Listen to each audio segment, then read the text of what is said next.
ময়ূরের পালক যখন বাতাসে দুলে লাগে যেন রঙের উৎসব। কিন্তু জানেন কি, এই সৌন্দর্যের পাখি দিয়েও বাংলাদেশে আয় হচ্ছে লাখ টাকারও বেশি। শুধু শখ নয়, ময়ূর পালন এখন দেশের নতুন উদ্যোক্তাদের জন্য লাভজনক একটি বিনিয়োগ। একজোড়া ময়ূর পালনের জন্য মাত্র কিছুটা উঁচু ও শুকনো জায়গা হলেই চলে। ছায়াযুক্ত জায়গায় তারা সবচেয়ে স্বস্তিতে থাকে, খাদ্য খরচও কম। ধান, ভুট্টা, সবজি আর সামান্য কীটপতঙ্গেই তারা সুস্থ থাকে। একটা ময়ূরই বছরে 20 থেকে 25টি ডিম দেয়। প্রতিটি ডিম বাজারে প্রায় 1500 থেকে 2000 টাকা পর্যন্ত দাম ওঠে। অনেক খামারিরা ডিম, বাচ্চা আর পালক বিক্রি করে মাসে 30 থেকে 40 হাজার টাকাও আয় করছেন। পর্যটন কেন্দ্র, রিসর্ট আর ব্যক্তিগত সংগ্রহ সব জায়গাতেই ময়ূরের চাহিদা বাড়ছে।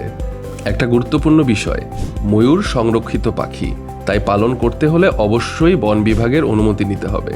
রঙের এই রাজপাখি যদি হয়ে যায় আয়ের উৎস, তাহলে আপনার ফাঁকা জায়গাটি হতে পারে ভবিষ্যতের সফল খামার। আরও এমন কৃষি আইডিয়া পেতে চ্যানেলটি সাবস্ক্রাইব করুন।